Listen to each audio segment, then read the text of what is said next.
안녕하세요. 사연에 빠지다의 DJ 민영입니다. 오늘 사연자는 최근 절대 한 사람 말만 듣고 모든 걸 판단해서는 안 된다는 교훈을 얻었다는데요. 과연 어떤 사연인지 들어보시겠습니다. 오늘도 두 가지 사연 준비되어 있는데요. 끝까지 들어주실 거죠? 그럼 바로 시작할게요. 구독과 좋아요 잊지 말고 꾹 눌러주세요. 안녕하세요. 저는 결혼한 지 10년 차 워킹맘 40대 여자입니다. 저는 남편과 함께 초등학생인 아들 둘을 키우고 있어요. 결혼하고 지난 10년 동안 일하랴 애 키우랴 하루도 쉬는 날 없이 정신없이 살다 보니 어느새 결혼 10년 차가 됐네요. 바로 얼마 전까지만 해도 혼자서는 아무것도 못하는 아들 둘을 쫓아다니느라 시간 가는 줄 모르고 살았거든요. 애들 챙기랴 회사 눈치 보랴 하루하루가 살얼음판이었죠. 주변에서는 다들 저만 보면 어떻게 그렇게 사느냐고 친정이든 시댁이든 도움을 좀 받으라고 했어요. 자식들 돈 버느라 바쁜데 부모님들이 좀 도와주실 수 있는 거 아니냐고요. 물론 저도 처음 아이들을 낳았을 때는 그런 생각도 했었어요. 양가에서 다들 결혼하면 아이부터 낳아야 한다고 하도 그러시길래 낳기만 하면 알아서 키워주시는 줄 알았죠. 하지만 현실은 그렇게 호락호락하지 않았습니다. 임신 소식을 알려드렸을 때야 당연히 다들 좋아하셨지만 막상 아이가 태어날 때가 되니 다들 관심이 없으시더라고요. 그럴만한 게 우리 집은 양가 다 애를 키워주실 형편이 안 돼요. 친정 부모님은 식당을 하시다 보니 아예 여유가 없으셨고 시댁은 당시에 시아버지께서 건강이 좋지 않아 온 식구가 시아버지에게 매달리고 있을 때였습니다. 시부모님은 원래 지방에서 오래 사셨어요. 결혼 전 시댁에 인사를 갔을 때 저는 태어나서 그렇게 오래된 집은 처음 보았습니다. 남편 말로는 남편 할아버지께서 아주 어릴 때부터 그 집에 살았다고 하니 100년도 더 된 집이었죠. 남편이랑 아주버님은 어린 시절 내내 그 집에서 살다가 대학을 서울로 올라오면서부터 서울에서 산 거라고 알고 있었습니다. 시부모님은 그 집에 사시면서 평생 농사만 지으셨고요. 그러던 중 사고가 있었습니다. 당시에 저와 남편이 결혼하기 직전이었는데 그날도 어김없이 밭에 나가셨던 시아버지께서 갑자기 쓰러지셔서 급하게 뇌혈관 쪽에 수술을 받으셨어요. 저와 남편의 결혼식 날도 시아버지의 건강은 썩 좋지 않으셨습니다. 시아버지는 수술하시고도 경과가 좋지 않아 계속 치료를 받아야 했어요. 동네에 큰 병원이 없다 보니 정기적으로 서울의 대학병원에 올라와서 검사를 받으셔야 했어요. 그럴 때마다 아주버님이나 저희 남편이 번갈아 가며 병원에 모시고 갔습니다. 하루 종일 병원에서 검사를 받고 나오시면 아버님 컨디션이 안 좋다 보니 서울에서 며칠 쉬다가 내려가시고는 했어요. 그럴 때마다 우리 집이나 형님네에서 지내셨죠. 형님네랑 한 번씩 번갈아서 한다고 해도 2달에 한 번씩은 우리 집에서 묵으시는 거예요. 그리고 무엇보다 올라오실 때 딱 며칠 묵고 내려가시겠다는 걸 정하고 오시는 게 아니다 보니 하루를 묵으실지 일주일을 묵으실지 알 수가 없었습니다. 그러다 보니 며느리들은 힘이 들 수밖에 없었죠. 한 번은 그런 적도 있었어요. 저야 결혼한 지 얼마 안 된 새색시다 보니 할 줄 아는 거라고는 전기밥솥으로 밥하는 거랑 라면 끓이는 게 다였어요. 더군다나 아침이면 출근했다가 저녁이 다 돼서야 돌아오니 제가 시부모님께 해드릴 수 있는 게 많지 않았죠. 그러다 보니 매일 배달 음식을 시켜드리거나 퇴근하고 오는 길에 반찬을 사오고는 했어요. 평생 반찬이라고는 사서 드셔보신 적이 없는 시어머니께서는 그런 저를 이해하실 수가 없었죠. 나도 결혼해서 평생 애들 키우면서 하루도 안 쉬고 밭일한 사람이야. 그래도 매 끼마다 꼬박꼬박 밥에 찌개에 세찬까지 해다 바쳤다. 근데 너는 꼴랑 회사 하나 다니면서 집안 꼬라지가 이게 뭐니? 이깟 반찬까지 사서 먹으면 돈은 언제 모아? 저도 어머님 아버님께 맛있는 거 해드리고 싶죠. 근데 제가 워낙 솜씨가 없어서 제가 해드려도 안 좋아하실 게 뻔한데 창피해서 해드릴 수가 없었다니까요. 괜히 제가 했다가 다 버리면 어떡해요. 제 성격의 유일한 장점이 싫은 소리를 들어도 쉽게 기죽지 않는다는 겁니다. 딸부잣집의 막내로 자라서 언니들한테 별의별 잔소리란 잔소리는 다 들으면서 컸거든요. 그러다 보니 이 정도 잔소리는 저에게 잔소리도 아니었어요. 아무리 이제 막 결혼한 새댁이라지만 둘째 너는 심해도 너무 심하다. 시부모가 자주 오시는 것도 아니고 한 달에 고작 한 번 올라오는데 냉장고에 먹을 거라고는 김치밖에 없는 게 말이 되니? 뭐라도 하나하나 해봐야 느는 거지. 제가 설마 안 해봤겠어요? 안 그래도 어머님 아버님 오신다고 하면 저도 나름 장 봐서 해보려고 하는 건데 하는 족족 다 실패해서 어쩔 수가 없었어요. 시어머니도 처음에 몇 번은 저에게 화도 내고 가르쳐보려고도 하셨지만 이내 포기하셨습니다. 시부모님께서 우리 집에 오시면 쉬다 가시는 게 아니라 일이 더 많았으니까요. 오히려 저와 남편이 집에 없으니 집안일까지 다 해주고 가시기 일쑤였어요. 그러다 보니 시어머니께서 자꾸만 병원에 올라올 때마다 저희 남편 말고 아주버님에게 나오라고 하셨나 봐요. 시어머니도 저에게 질리신 거죠. 둘째는 집도 너무 좁고 둘 다 일해서 바빠. 나도 서울에 온 김에 며칠 쉬다가 내려가려고 해도 영 갑갑해서 하루도 못 있겠다. 어차피 한 달에 한 번인데 그냥 너희들이 데리러 오면 안 되니?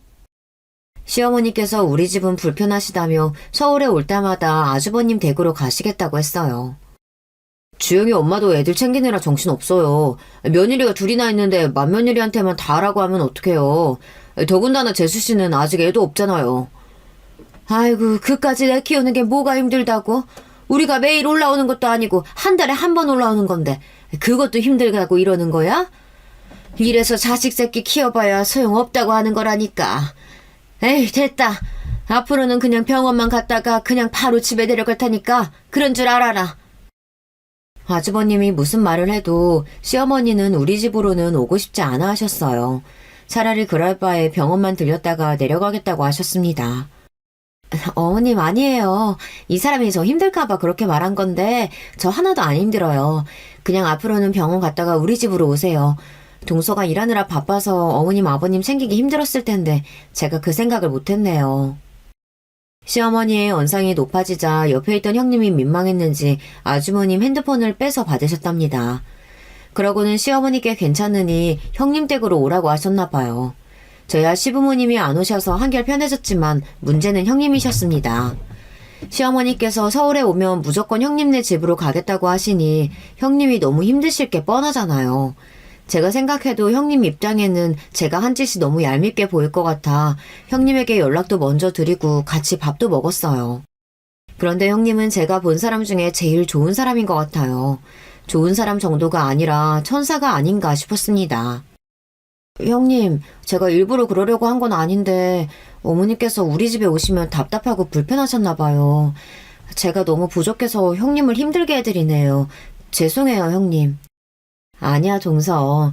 동서야 결혼한 지 이제 1년도 안 됐는데 시어머니 시집살이가 쉬운가? 나야 벌써 결혼한 지 몇 년인데. 나도 처음엔 어머니 힘들었었는데 지금은 괜찮아. 지금은 아버님 건강이 더 우선이지.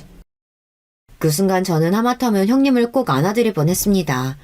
그 정도로 형님은 가슴이 따뜻한 사람이라는 느낌이 들었어요. 제가 많이 부족하지만 필요한 일 있으시면 꼭 저한테 이야기해 주세요. 제가 무슨 일이 있어도 형님에게 도움되는 동서가 될게요. 그때 제가 결혼한 지 얼마 안 돼서 너무 뭘 모르기도 했고 마냥 형님이 너무 멋있고 존경스러워 보여 형님에게 도움이 되는 동서가 되고 싶었습니다. 하지만 그 이후에 저도 아이들이 생겨버려서 더 정신이 없어졌어요. 어쩌다 보니 말만 번지르르하게 한 꼴이 됐습니다. 그로부터 얼마 뒤 시댁에는 더한 일이 생겼어요. 시아버지께서 갑자기 또 쓰러지셨는데 병원으로 이송 중에 돌아가시게 됐습니다. 그때의 충격으로 가족들 모두가 많이 힘들어했어요. 특히나 시어머니는 장례식장에서 조문객들을 맞이하기 힘들 정도로 힘들어하셨어요. 시아버지께서 돌아가신 뒤 많은 변화가 생겼습니다. 장례를 다 치르고 시어머니를 시골에 모셔다 드리고 올라왔어요. 그런데 며칠 뒤 시어머니께서 아들들에게 전화를 하셨습니다. 나 혼자서는 무섭고 외로워서 절대 이 집에서 못 살겠다. 나도 서울에 올라가서 살고 싶어. 물론 시어머니의 마음을 이해하지 못하는 건 아니에요. 남편 죽고 자식이라고 아들 둘뿐인데 모두 다 멀리 떨어져서 가정을 이루고 살고 있으니 오래된 시골집에 혼자 있다 보면 세상에 덜렁 혼자 남겨진 느낌을 받으셨을 것 같아요. 하지만 서울에 올라오시는 건 다른 문제입니다. 서울에 살아본 적도 없으신 분이 덜렁 집을 구해 혼자 사시게 할 수도 없는 노릇이잖아요. 아주버님이나 남편이나 누구 하나 선뜻 어떻게 해야 할지 말도 못 꺼내고 있었어요. 아무래도 마누라들 눈치가 보이니까요. 그러던 중 시어머니께서 또 말도 안 되는 일을 벌이셨습니다. 연락도 없이 혼자 서울에 올라오셨어요. 평일 대낮에 갑자기 올라오셔서는 저희 남편에게 서울역으로 데리러 오라고 하셨답니다. 남편은 출근해서 일하고 있었으니 갑자기 갈 수가 없었죠. 그런데도 시어머니는 막무가내였대요. 다 늙은 엄마가 서울에 혼자 올라왔는데 너희는 걱정도 안 되냐? 네가 안 되면 너희 마누라라도 빨리 보내. 시어머니는 왜 그렇게 화가 나셨는지 전화에다 대고 소리까지 지르셨답니다. 둘 다 일하고 있는데 지금 당장 서울역에 어떻게 가요? 바로 택시 불러드릴 테니까 타고 우리 집에 가 계세요. 퇴근하고 금방 갈게요. 됐고! 난 택시 타고 너희 형네가 있을 테니까 너나 네 마누라 퇴근하면 바로 이리로 와. 할 얘기 있으니까. 시어머니는 본인 하실 이야기만 하고 전화를 끊어버렸대요. 그날 저녁 저와 남편은 퇴근하자마자 피곤한 몸을 이끌고 아주버님 댁으로 갔습니다. 저는 아주버님 댁에 가기 전부터 이미 긴장한 상태였어요. 시어머니께서 또 무슨 소리를 하려고 부르신 건가 무서워서요. 그런데 역시 시어머니께서는 보통이 아니신 분이었습니다. 내가 오늘 서울까지 올라온 이유는 너희가 알아둬야 할 게 있어서야. 나 시골에 있는 집이랑 땅 다 내놨으니까 그런 줄 알라고. 시어머니의 말씀에 그 자리에 있던 사람들 모두가 놀랐습니다. 그리고 누구도 선뜻 말을 꺼내지 못했어요. 둘째네한테는 미안하지만 집이랑 땅 판 거 큰아들 줄 테니까 그런 줄 알아. 대신에 앞으로 큰애 너희가 나 모시고 살아야지. 그러니까 둘째 너희는 서운해하지 말아라. 엄마, 그런 중요한 일을 우리랑 상의도 안 하고 혼자 결정하면 어떡해. 그리고 지금 우리 집에 방도 없는데 엄마가 어디 들어와서 살겠다는 거야. 시어머니가 하신 모든 말은 다 본인이 마음대로 결정하신 일이었어요. 자식들과는 일절 한마디 상의를 안 하시고 말이죠. 그래서 내가 가진 재산 다 너희한테 준다잖아. 집이랑 땅 팔리면 더 큰 집으로 이사 가면 되지. 그거 몇 푼이나 한다고 그거 팔아서 서울에서 이사를 해. 이사 비용이 더 들겠다. 시어머니의 폭탄 발언에 집안 분위기는 삽시간에 미묘해졌습니다. 저희 남편은 무슨 말도 할 수가 없었고 형님은 가만히 입을 다물고 계셨어요. 아주버님은 형님 눈치 보느라 어쩔 줄 몰라 하셨고요. 정작 이 분위기를 만드신 시어머니께서는 당당하셨습니다. 그래서 이 나이에 몸도 성치 않는 노인네더러 병원도 없는 그 깡시골에서 혼자 살라는 거야? 너희들이 그러고도 자식이야? 아이고 여보, 왜 그렇게 빨리 가서 사람을 이런 꼴을 당하게 만들어요? 저는 순간 시어머니의 반응에 놀라 눈이 휘둥그레졌습니다. 바로 조금 전까지 눈에 불을 켜고 모셔라 마라 하시던 분이 갑자기 바닥에 주저앉아 땅을 치며 우는 신용을 하셨어요. 저는 그 모습에 온몸에 소름이 다 돋았는데 바로 옆에 있던 남편은 시어머니의 행동에 놀랐는지 곧장 옆으로 다가가 시어머니를 부축했습니다. 엄마, 우리도 갑작스러우니까 놀라서 그렇지. 그러게 좀 미리 언지를 좀 해주시지 그랬어. 오늘은 시간도 늦었고 피곤하니까 우리 집에서 한숨 주무시고 내일 다시 이야기하자. 우리도 상의를 좀 해봐야지. 남편은 애써 분위기를 바꿔보려고 했지만 소용없었습니다. 남편의 말에도 시어머니는 버럭 소리를 지르셨어요. 됐어! 내가 너희 집에 왜 가? 난 너희 집 말고 큰아들 집에 있을 거니까 그런 줄 알아. 조금 전까지 눈물까지 흘리는 신음을 하시더니 금방 또 인상을 팍 쓰시면서 몸까지 획 돌려버리셨어요. 그러고는 그 자리에서 꼼짝도 안 하셨습니다. 서방님 동서, 괜찮으니까 그만 돌아가 봐. 내일 출근들 하려면 피곤하겠다. 저 같았으면 시어머니의 막무가내 행동에 당황해서 말도 나오지 않았을 텐데 형님은 그런 와중에도 침착하게 저와 남편을 다독이고 돌려보냈습니다. 형님의 그런 모습까지 보고 나니 저는 집에 오는 내내 마음이 더 안 좋더라고요. 아무리 생각해도 시어머니께서 너무한다고 생각했어요. 연세도 들고 혼자 되셨으니 자식들하고 살고 싶기도 하시겠죠. 하지만 며느리는 본인 자식이 아니잖아요. 엄연히 형님도 귀한 집 자식인데 상의 한마디 없이 자기 마음대로 하시려고 하는 모습이 좋지 않게 보였습니다. 더군다나 저와 남편이 집에 가려고 나올 때 시어머니께서 하신 이야기가 있었는데 그게 자꾸만 마음에 걸렸어요. 아유, 소리 질렀더니만 배가 다 고프네. 큰애야, 나 배고프니까 김치전이라도 한 장 부쳐봐라. 저녁도 제대로 못 드셔서 그런가 봐요. 잠깐만 계세요. 금방 해드릴게요. 같은 며느리로서 저도 이런 소리까지 하고 싶진 않았지만 형님이 좀 답답하게 느껴졌습니다. 아무리 생각해도 시어머니는 염치가 없어도 너무 없는 것 같아요. 사실 저나 형님이나 결혼할 때 시부모님께 받은 거라고는 금가락지 하나 없어요. 물론 자식들 결혼할 때 부모가 다 도와줄 수 있는 건 아니죠. 하지만 그 정도가 심해도 너무 심했거든요. 결혼 준비부터 신혼여행까지 싹 다 저희가 다 알아서 하는 것도 모자라서 신혼집 가전 가구를 보러 다니는데 시어머니께서 굳이 따라와서는 시댁에 텔레비전이랑 세탁기가 오늘 내일 한다고 바꿔달라고 하셨어요. 저는 제가 그걸 왜 해드려야 하나 싶어 못 들은 척하고 있었습니다. 해드릴 생각이 없었거든요. 그런데 그때 시어머니께서 하시는 말씀이 기가 막혔어요. 네 동서 결혼할 때는 장롱이랑 싱크대 싹 바꿔주느라 돈 천 들어갔다. 근데 둘째 너는 텔레비전이랑 세탁기면 거저 결혼하는 거다 얘. 그때도 이게 무슨 소리인가 했습니다. 시어머니 말은 텔레비전과 세탁기를 예단으로 해달라는 소리 같았어요. 어머니, 예단이야 서로 오고 가는 게 있을 때 하는 거죠. 저희 지금 전세도 간신히 구했는데 예단을 어떻게 해드려요. 이럴 때는 물색 없는 제 성격이 편해요.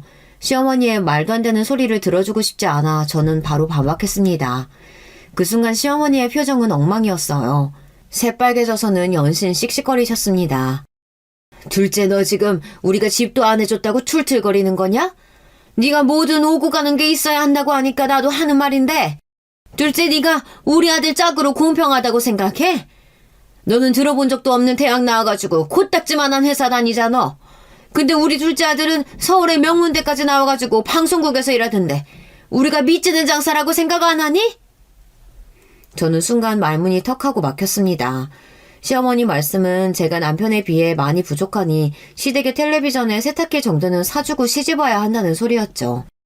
저는 결국은 결혼하면서 시댁에 세탁기와 텔레비전을 바꿔드렸어요. 마음 같아서는 절대 해드리고 싶지 않았는데 그 이후로 자꾸만 제 앞에서 학벌이니 직장인이 자꾸만 걸고 넘어지시는 바람에 더럽고 치사해서 그냥 사드렸어요. 그때 일은 다 잊고 있었다고 생각했는데 갑자기 생생하게 떠오르면서 시어머니가 정말 양심이 없다는 느낌마저 들었습니다. 며느리들한테 해준 것도 없으면서 평생 받기만 하려고 하니 너무 얄밉더군요. 그렇게 시어머니의 서울살이가 시작됐습니다. 사실 저야 가끔 형님네 가서 얼굴이나 비추고 용돈이나 좀 드리면 되는 정도였지만 가끔 봐도 형님이 너무 힘드실 것 같았어요.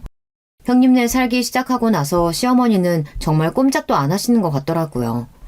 집에서 편하게 형님이 해주시는 식사를 하시면서 집안일도 하나도 안 하셨어요.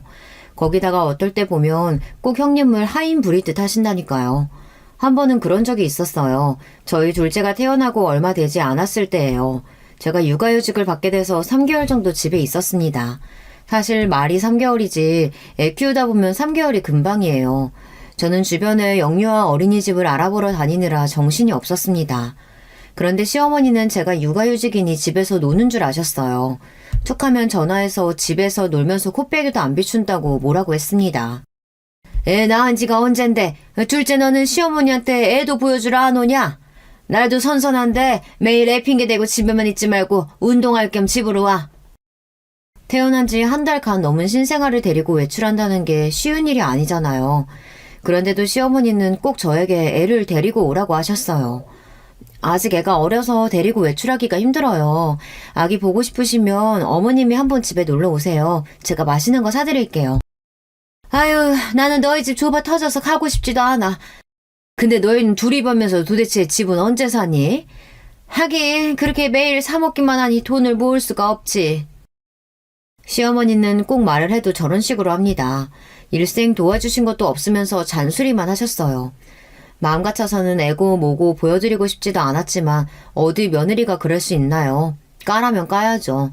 할 수 없이 저는 하루 마음을 먹고 큰애를 어린이집에 보내고 둘째만 데리고 형님네에 갔습니다. 택시를 타고 갔는데 택시 안에서 아이가 울고불고 난리를 쳐서 형님네 도착했을 때 이미 녹초가 되어 있었어요. 그런데 시어머니는 제 모습을 보고 굳이 안 해도 될 말씀을 하셨어요. 아이고 애 둘 낳았다고 둘째 얘 몰골 좀 봐라. 집에서 팽팽 놀면서 네가 그런 걸 하고 있으면 남편이 집에 들어오고 싶겠니? 젊은 애가 운동 좀 하고 화장도 좀 하고 다녀야지. 안 그래도 둘째 임신했을 때 찐살이 안 빠져서 스트레스를 받고 있는데 시어머니까지 밉살스러운 소리를 하시니 기분이 팍 상하더군요. 그래서 저도 모르게 말이 밉게 나갔어요. 어머니가 애들 키울 때랑 지금이랑 같은 줄 아세요?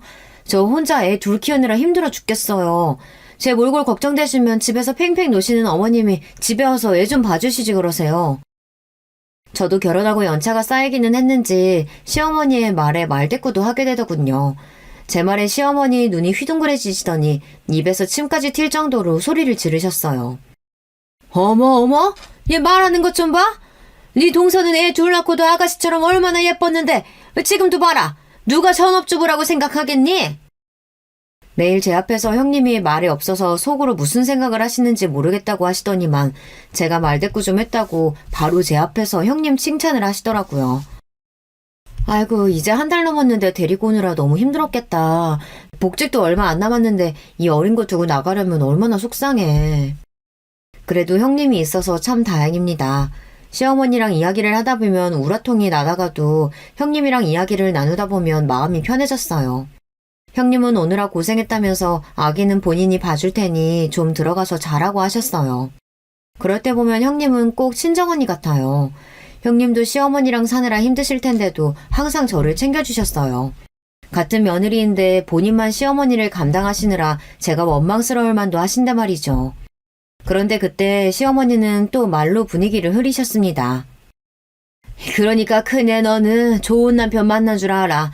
네 남편이 돈 잘 버니까 너는 둘째처럼 저런 걱정 없이 집에서 편하게 애들 키우잖아. 살다 별소리를 다 듣습니다. 아무리 생각이 없어도 그렇지 세상에 며느리들 앞에서 저런 소리를 하시는 시어머니가 어디 있답니까?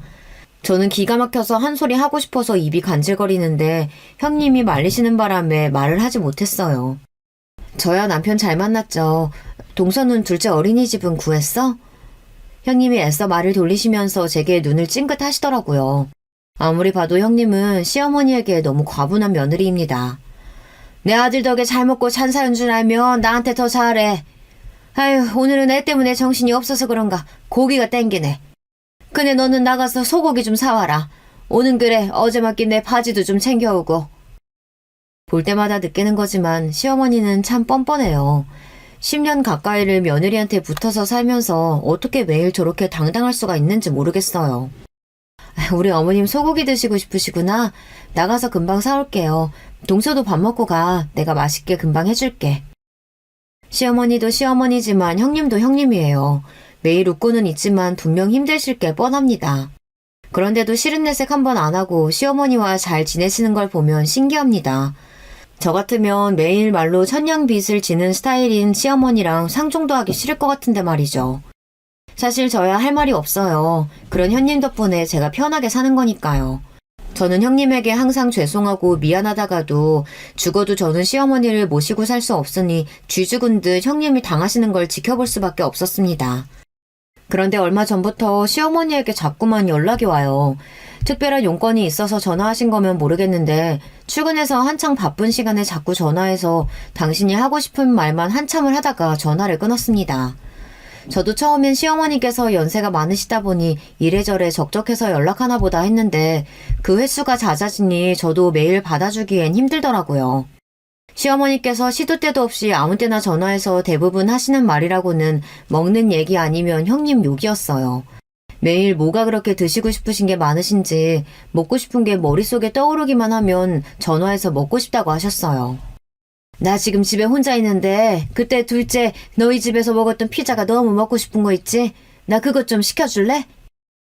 저도 마음 같아서는 어머니 먹고 싶은 거 다 시켜드리고 싶죠.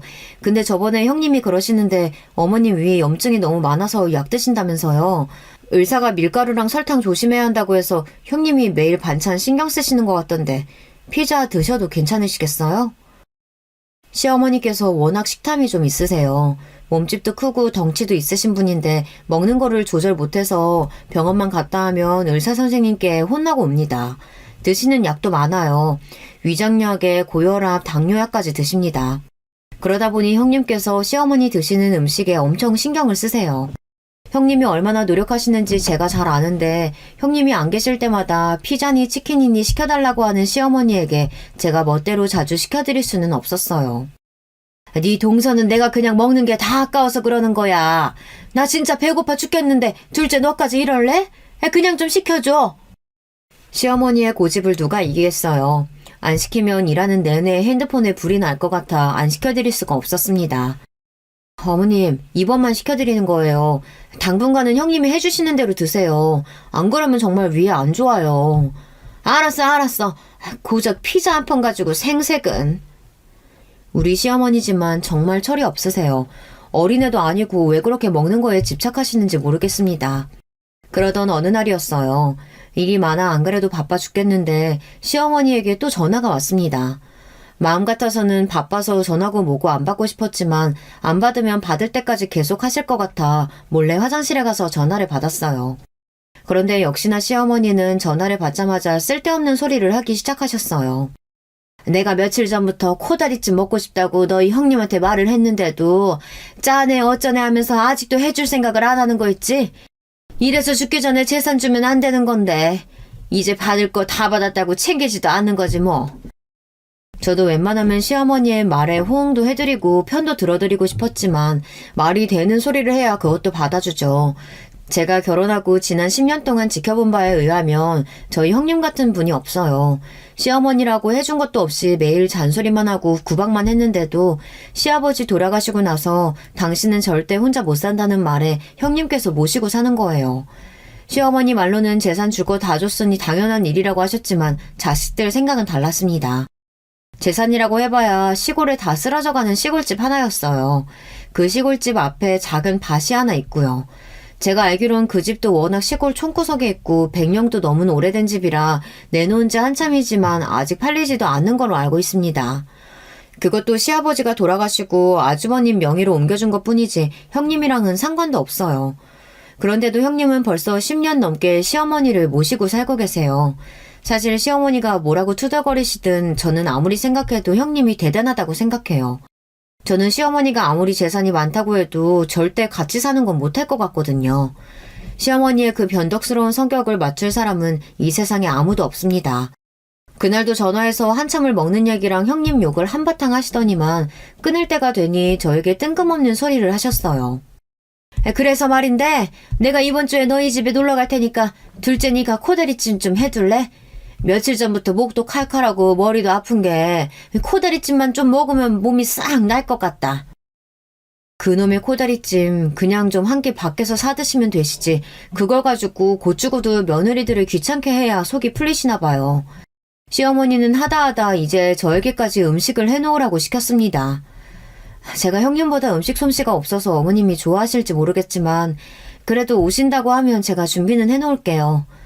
저는 제 의지와는 상관없이 시어머니께 주말에 오시라고 했습니다.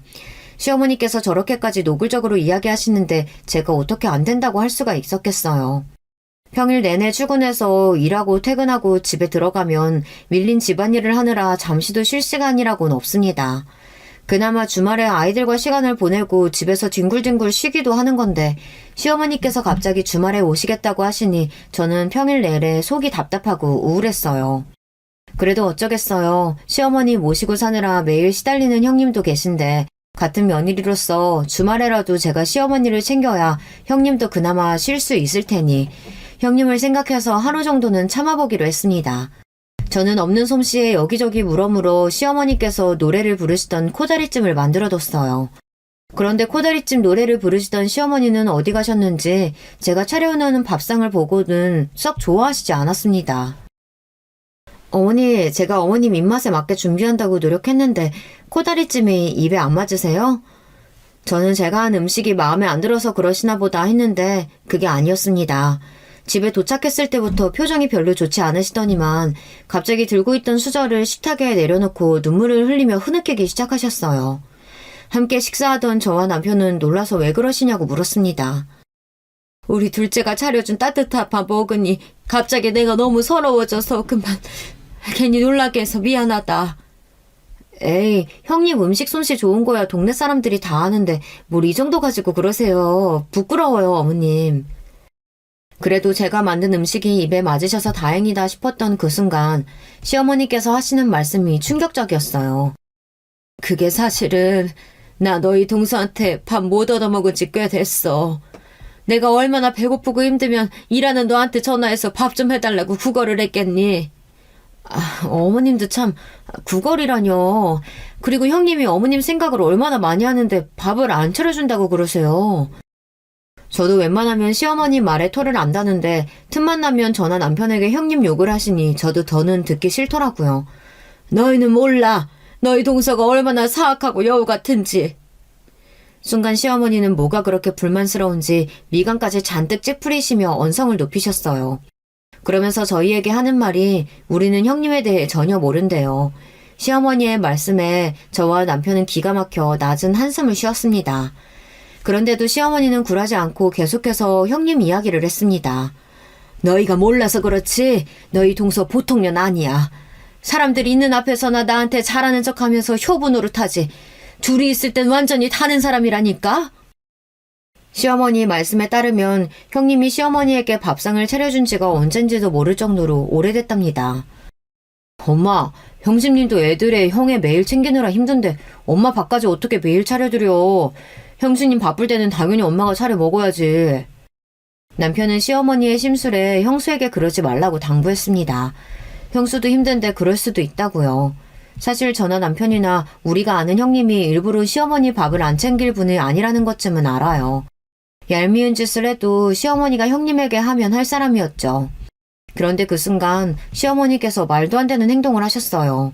갑자기 닭똥 같은 눈물을 뚝뚝 흘리시면서 충격 고백을 하기 시작했어요.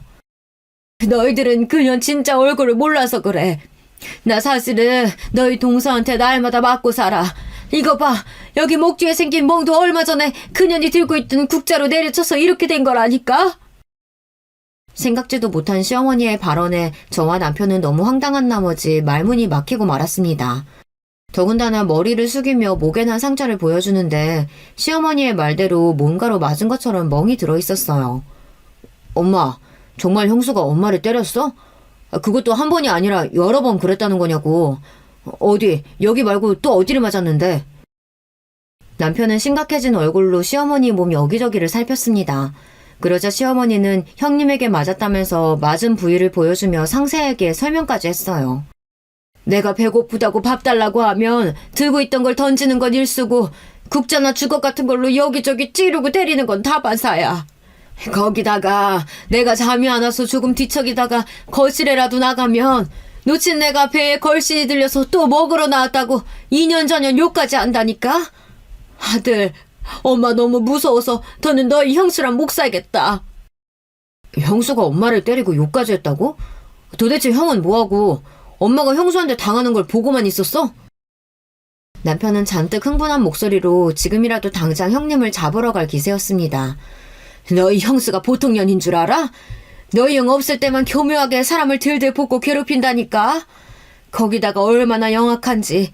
때리고 물건 던질 때도 안 보이는 데만 골라서 던지고 때려요. 말도 안 돼. 형수가 어떻게 그런 짓을... 시어머니의 충격 고백에 남편도 많이 놀라서 어쩔 줄 몰라 했지만 저도 놀라긴 마찬가지였습니다. 정말 손이 덜덜 떨리고 심장이 금방이라도 터질 것처럼 빠르게 뛰었어요. 그 정도로 저에게는 믿기지 않고 충격적인 일이었습니다. 물론 저도 40년 넘게 살면서 별의별 사람들을 다 만나보고 겪어봤어요.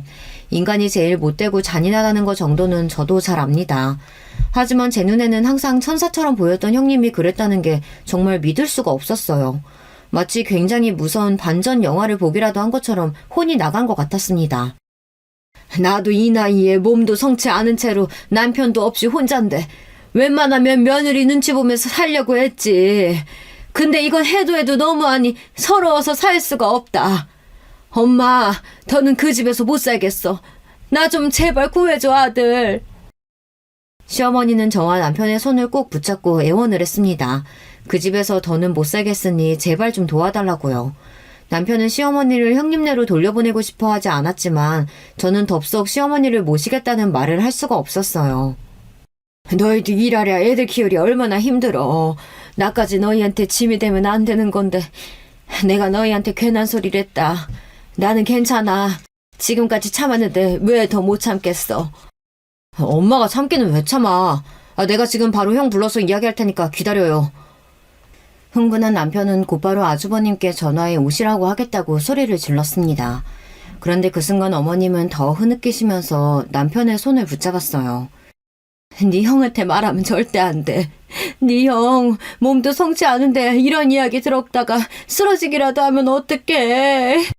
그러다가 네 형수랑 이혼까지 하겠다고 하면 아휴, 나 때문에 네 형 혼자 늙어 죽는 꼴은 어떻게 보니. 얼마 전에 아주버님께서 일하시다가 갑자기 쓰러지신 적이 있었어요.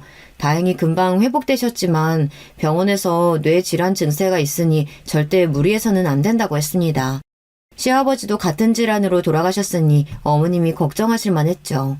아주버님이 이 일을 알게 되면 흥분해서 당장 형님이랑 이혼하겠다고 난리를 칠 거라면서 그것만은 안 된다며 아주버님께 알리는 걸 말리셨습니다. 우선은 알겠어요. 나도 이 사람이랑 생각 좀 해볼 테니까 오늘은 돌아가 계세요. 제가 금방 연락드릴게요. 그리고 혹시나 그전에라도 무슨 일 생기면 저한테 바로 전화하셔야 돼요. 가만히 당하고만 있지 마시고요. 남편은 불안한 마음을 애써 감추며 시어머니를 형님네 댁에 모셔다 드리고 왔습니다. 그러고는 그날 밤새 뒤척이느라 한숨도 못 자는 것 같았어요. 그럴만했죠. 자기 어머니가 새파랗게 젊은 며느리한테 맞았다는데 어떻게 참을 수가 있겠어요. 그 모습을 보는데 저도 마음이 좋지 않아 걱정됐습니다. 생각할수록 속이 상했어요. 물론 세상에 시어머니 좋아하는 며느리야 없어요. 하지만 아무리 그래도 시어머니께서 늙고 병들어 며느리 신세를 지고 있다고 해서 며느리에게 내내 당해도 되는 건 절대 아닙니다. 그날 이후 남편뿐만 아니라 저도 마음이 쓰여 손에 아무것도 잡히질 않았어요. 회사에 가도 온통 시어머니의 모습이 아른거렸습니다. 저는 아무래도 이대로는 안 될 것 같아 남편에게 연락했어요. 여보, 이대로는 안 되겠어. 우리가 어머님, 형님 댁에서 모시고 나오자. 저도 그 순간에 어떻게 그런 생각이 들었는지 모르겠어요. 제 인생에 절대 시어머니를 모시고 사는 일은 없을 줄 알았는데 도저히 안 되겠더군요. 아무리 시어머니가 불편하고 싫어도 제가 사랑하는 남편의 어머니인데 며느리에게 맞고 사는 꼴을 보고도 그냥 넘어갈 수는 없었어요. 더군다나 형님도 그 힘든 걸 10년 가까이 버티신 거잖아요. 어쩌면 이제 내 차례인지도 모르겠다 싶었습니다. 제 말에 남편은 울먹거리기까지 하더니 연신 고맙다고 했습니다. 난 당신 없었으면 어떻게 살았을까? 고마워 여보. 앞으로 남은 생 여보한테 평생 충성하면서 살게. 남편에게 이빠른 소리나 듣겠다고 한 소리는 아니었지만 그래도 나쁘지는 않았습니다. 저와 남편은 더는 시간을 지체하면 안 될 것 같아 둘 다 회사에 반차까지 내고 그 길로 아주버님 댁으로 향했어요. 그런데 잠시 후 상상도 하지 못했던 장면을 바로 눈앞에서 목격하고 말았습니다. 아주버님 댁 현관문은 누가 망치로 두드리기라도 했는지 잔뜩 찌그러진 채 열려 있었고 거실 바닥에는 형님이 쓰러져 있었어요. 저와 남편은 너무 놀라서 형님을 흔들었습니다. 그제야 미간을 찌푸리며 형님이 몸을 일으키시는데 순간 눈이 번쩍 뜨자마자 형님은 시어머니부터 찾으셨어요. 어머, 어머님 못 봤어요? 이마에 피가 줄줄 흐르는데도 자리에서 벌떡 일어나 시어머니를 찾으시는 모습을 보니 저와 남편은 분명 뭔가 이상하다 싶었습니다. 저와 남편은 아무래도 안 되겠다 싶어 형님에게 병원부터 가자고 했어요. 형님, 누가 이런 거예요? 안 되겠다. 피 계속 나니까 우리 병원부터 가요. 난 괜찮아. 이러고 있을 시간 없어. 빨리 어머니부터 찾아야 돼. 이러다가 큰 사고라도 나면 어떡해. 형님은 뭐가 그렇게 불안한지 발을 동동 구르며 어쩔 줄 몰라 했어요. 한시라도 빨리 어머니부터 찾아야 한다고요. 형수님, 도대체 어떻게 된 일이에요? 어머니가 형수가 자기를 때린다고 하질 않아. 형수는 머리에 피가 났는데도 어머님부터 찾아야 한다고 하고. 남편은 혼란스러운지 지끈거리는 머리를 잡으며 형님을 말렸습니다. 그때였어요. 형님은 저와 남편에게 답답하다는 듯 소리를 질렀어요. 이럴 시간 없다니까? 빨리 어머님부터 찾아야 돼. 어떡해, 동서. 우리 어머님 어떡해. 형님은 어머님을 찾아야 한다고 우왕좌왕 정신없이 굴더니만 이내 바닥에 주저앉아 버렸습니다. 그러더니 펑펑 눈물을 쏟으며 미안하다는 말만 되풀이했어요. 형님의 말에 넋이 나간 저와 남편은 한참을 멍하니 있었습니다. 그 순간 형님 핸드폰 벨소리가 유런하게 울렸어요. 경찰에서 연락이 왔습니다. 시어머니를 근처 파출소에서 모시고 있다는 전화였어요. 저와 남편은 급하게 파출소로 달려가 시어머니를 모시고 왔습니다. 그런데 시어머니는 전에 만났을 때보다 더 정신없어 보이는 얼굴을 하고 횡설수설 하셨어요. 나 그 집에 가기 싫어. 그년이 자꾸 나 집에 가둬두고 때리려고 한다니까? 나 그 집에 보내면 너희도 그년이랑 한패야. 남편은 며칠 사이 변해버린 시어머니의 모습에 놀라 눈물을 연신 훔쳤습니다. 엄마, 왜 그래? 엄마 정말 치매야?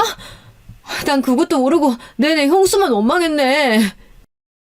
형님을 가까운 응급실에 모셔다 드리고 저와 남편이 파출소에 가려고 하는데 형님이 조심스레 저희에게 이야기를 하시더라고요. 사실은 시어머니께서 치매라고요. 그 이야기를 듣고 시어머니를 모시러 파출소로 향하는데 그제야 복잡했던 퍼즐 조각이 맞춰지는 것 같았습니다. 그동안 시어머니께서 왜 이상하게 굴었는지 이해가 됐어요. 그날 밤 시어머니를 씻겨서 재우고 저와 남편 형님과 아주버님은 모두 다 거실에 앉아 지금까지 있었던 일을 정리했습니다. 알고 보니 형님과 아주버님도 시어머니께서 치매 증상이 있다는 걸 안 지 얼마 되지 않았답니다.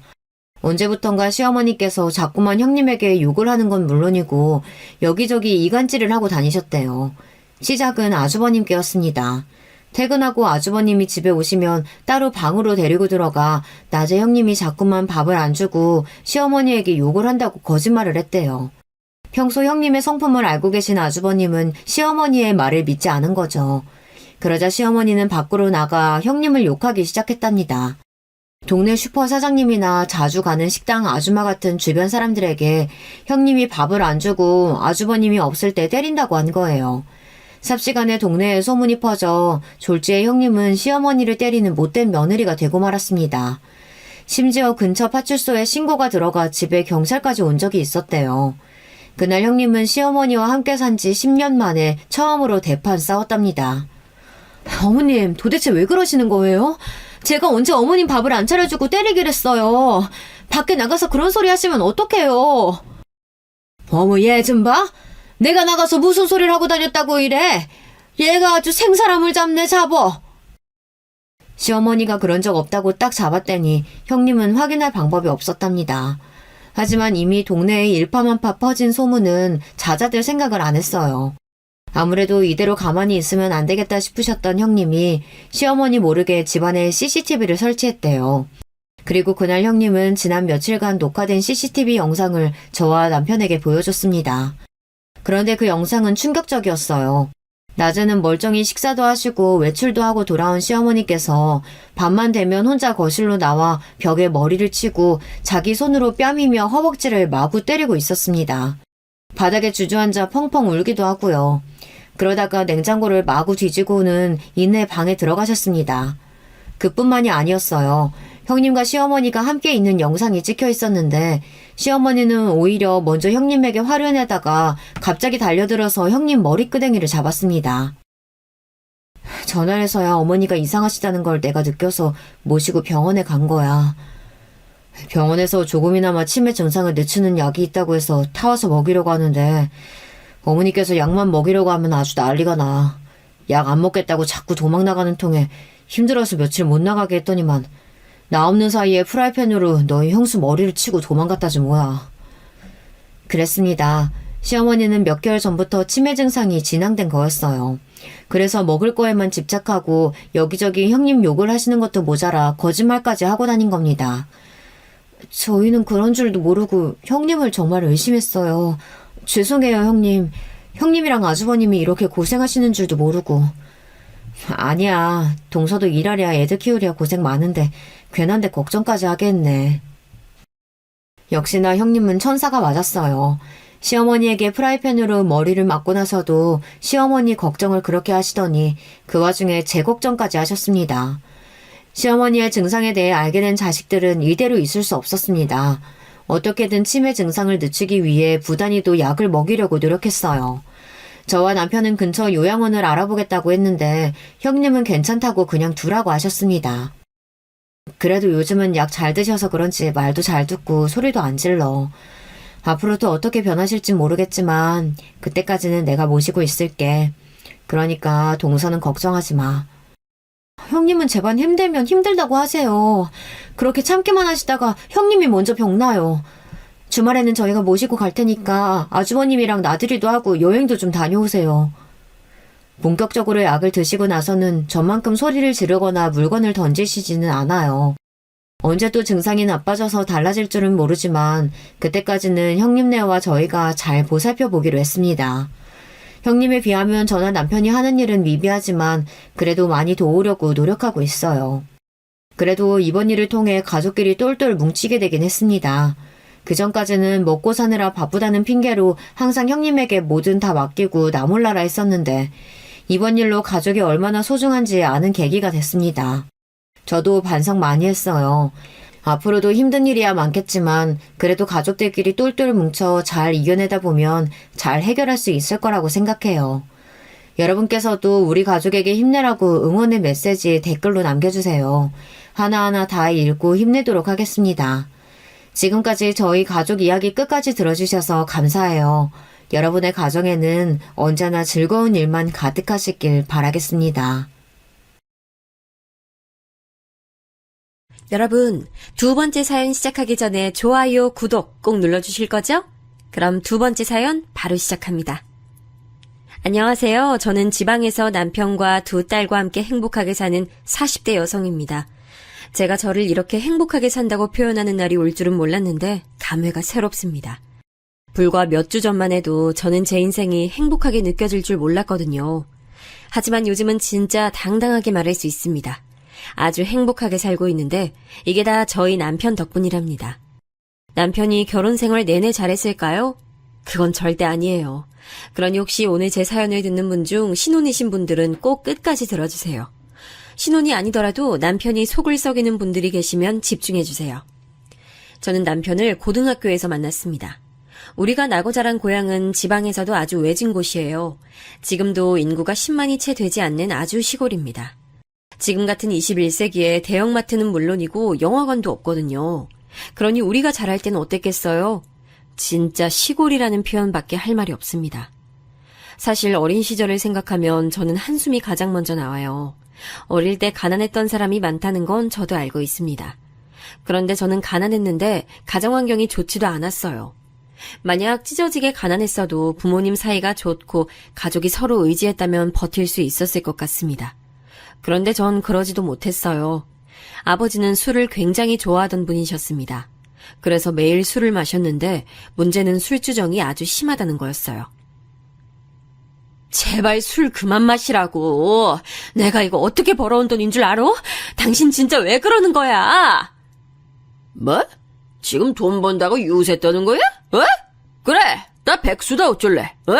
그럼 집 나가든가. 매일 밤 잠들기 전에 제가 하던 일은 부부싸움하는 부모님의 목소리를 피해 동생의 귀를 막아주던 것이었어요. 저한텐 10살 차이가 나는 어린 동생이 있었거든요. 동생은 부모님이 싸우면 소리 없이 울곤 했습니다. 그 모습이 보기가 힘들어서 항상 동생을 안아줬죠. 이렇게 고통받던 어린 시절을 보냈는데 그 고통은 제가 중학생 때 더 심해졌어요. 왜냐하면 엄마가 집을 나갔기 때문입니다. 아버지는 술을 마시면 항상 엄마 보고 돈 버는 유세를 떨 거면 나가라고 했거든요. 그랬더니 엄마는 진짜 집을 나갔습니다. 사실 그전에도 엄마가 친정으로 도망갔을 때가 종종 있어요. 동생은 기억이 안 날 텐데 동생을 데리고 친정에 갔다가 일주일 혹은 한 달 뒤에 왔을 때가 있거든요. 그런데 이번엔 동생을 데리고 가지 않았더라고요. 그때 저는 직감적으로 느꼈습니다. 아, 이건 진짜 엄마가 평생 우리한테 다시 오지 않겠다고요. 엄마가 집을 나간 뒤로는 아버지의 술주정이 더 심해졌습니다. 너희도 너희 엄마처럼 집 나가버려. 어? 나가라고.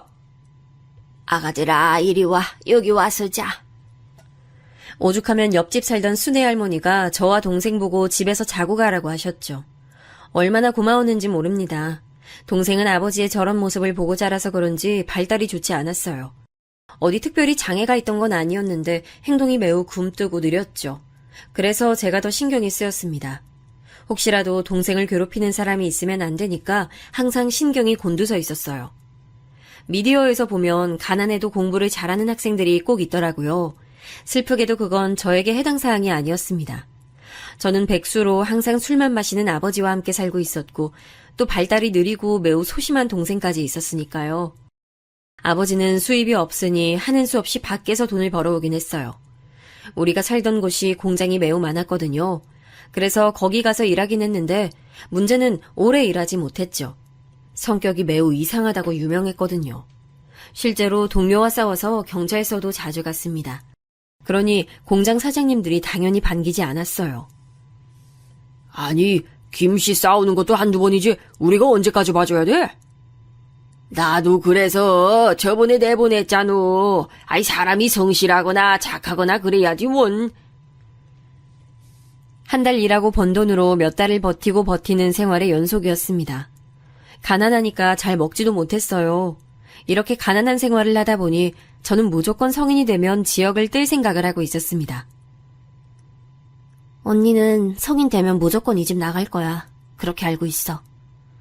너는? 당연히 너도 데리고 갈 거야. 그러니까 지금 힘들어도 참아. 그런데 원래 인생은 예상치 못한 날들의 연속이라고 하죠. 고등학교 때 남편을 만나게 되면서 제 인생 계획이 틀어지게 됐습니다. 남편은 운동부였고 굉장히 멋있었어요. 제가 돈이 없어서 학교에서 급식 도우미를 했거든요. 이걸 하면 급식을 무료로 먹을 수가 있어서요. 그걸 하면서 운동부라 급식을 빨리 먹는 남편과 친해지게 됐습니다. 은영아, 오늘도 나 밥 많이 주라.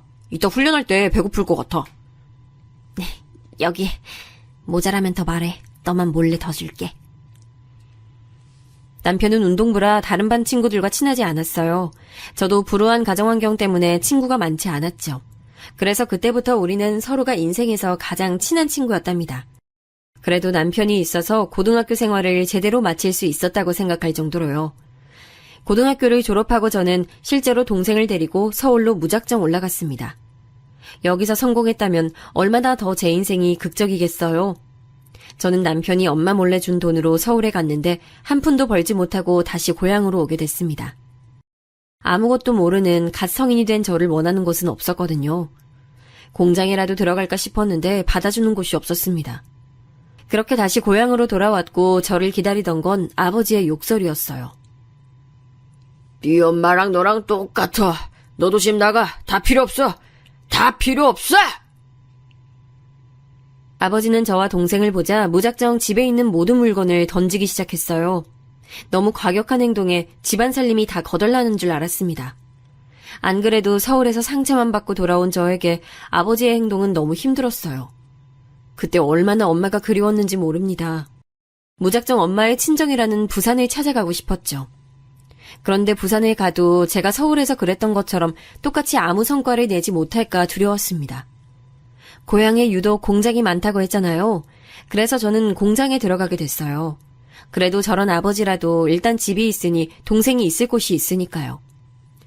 숙식이 제공되는 공장이었는데 일부러 출퇴근하며 돈을 벌었습니다. 물론 번 돈은 아버지의 술값으로 거의 지출됐어요. 그래서 저는 마지막 조치를 하기 시작했죠. 집에 돈을 들고 가면 아버지는 기가 막힌 능력으로 다 돈을 찾아냈거든요. 제가 몰래 이불빛이나 그릇 사이에 돈을 넣으면 아버지는 하루 만에 찾아 소주를 사는데 지출했습니다. 그럼 내가 이 돈 가지고 있으면 되는 거지? 알겠어. 준성이 너밖에 믿을 사람이 없다. 아버지 도저히 못 믿어. 저는 그래서 그때 남편에게 많이 의지했어요. 공장에서 힘들게 번 돈을 다 맡기면서 우리는 전보다 돈독해졌습니다. 제 목표는 이렇게 3년을 일하고 동생을 데리고 고향을 떠나는 거였어요. 남편과도 충분한 대화 끝에 같이 서울에 가자고 결정했죠. 남편도 어차피 운동하던 사람이라 경기에 나가고 그러려면 서울이 편했거든요. 그런데 우리의 계획은 실행도 할 수가 없었습니다. 왜냐하면 제가 예상치 못하게 임신하게 됐거든요. 처음엔 믿지 않았어요. 믿을 수 없어. 지워야 돼. 내가 이 아이를 낳아 키울 수가 없어. 아니야, 잘 생각해봐. 우리 낳아서 키우자. 내가 책임질 수 있어. 그때 저는 무조건 지우자고 주장했는데 남편은 강경하게 반대했어요. 그러면서 이번 기회에 차라리 결혼해서 살자는 말을 했죠. 너무 어렸던 나이라 사실 그때는 아무것도 몰랐습니다. 본인이 다 책임진다는 남편이 멋있어 보였죠. 그리고 무엇보다 제가 결혼하면 이 지긋지긋한 집을 탈출할 수 있다는 생각에 가슴이 뛰기 시작했습니다. 그때도 아버지는 매일 술을 마셨고 제 얼굴만 보면 돈을 달라고 소리 질렀거든요. 그 현실에서 벗어나고 싶은 마음이 아주 컸습니다. 그리고 무엇보다 남편은 그때 우리 동생을 데리고 시댁으로 오라고 했어요. 그 말 하나로 저는 결혼을 결심했습니다. 하지만 결혼은 현실이었어요. 장난하니? 가서 당장 지워! 네가 막말로 우리 아들 나이를 가진지 아닌지 어떻게 알아? 너희 엄마 도망간 것처럼 너도 도망가면 어떡할 건데? 남의 집 귀한 아들 인생 망치지 말고 썩 꺼져! 큰맘 먹고 남편과 시댁으로 인사를 갔더니 시어머니는 저에게 소금을 뿌리며 반대하셨습니다. 너무 놀란 저를 남편이 막아서자 시어머니는 머리를 부여잡고 쓰러지셨습니다. 그때 굳어있던 저를 달래줬던 건 바로 시아버지였어요. 많이 놀랐지? 그래, 일단 임신했다니까 몸 관리가 우선이다. 집에 있기 힘들면 우리 집으로 와. 동생도 데리고 와도 괜찮아. 감사합니다. 무슨 소리를 하는 거야? 절대 안 돼. 내 눈에 흙이 들어가도 안 된다고. 아유, 내 인생. 그래도 우리 집안 씨를 임신했는데 너무 그러지 마. 괜찮다, 괜찮아. 시어머니는 격렬하게 반대하셨지만 시아버지는 그런 저를 받아주셨습니다. 그렇게 저는 시댁으로 들어가서 살게 됐어요. 친정에 가서 동생을 데리고 오는데 역시나 아버지는 제 앞을 가로막고 소리를 지르셨죠. 그때 남편이 같이 가서 막아주지 않았다면 무슨 일이 일어났을지 모릅니다. 마지막까지 술주정하며 저를 괴롭히는 아버지를 보니 결혼하는 게 최선이라는 생각이 들었어요. 어떻게 보면 결혼은 제 유일한 도피처였습니다. 벌벌 떠는 동생을 데리고 시댁에 갔는데 역시나 시어머니는 저를 매우 미워하셨어요. 가만히 있지 말고 가게 나와서 일도 와. 결혼했으면 다 그렇게 사는 거야. 너 설마 임신했다고 유세 떨고 그러는 거 아니지? 아니에요. 그때 시부모님은 동네에서 가게를 하고 있었어요. 백반을 파는 작은 음식점이었는데 임신한 저를 불러 일을 시키셨습니다. 동네 사람들이 제가 여기서 왜 일하냐고 물으면 시어머니는 매번 한숨을 쉬며 대답하셨죠. 아유, 순진한 우리 아들 꼬셔서 임신했어요. 내가 진짜 미친다니까. 아유, 지 엄마 닮아서 저러다 도망갈지 누가 알아. 저는 그러면 그럴 때마다 못 들은 척을 하며 음식을 날랐습니다.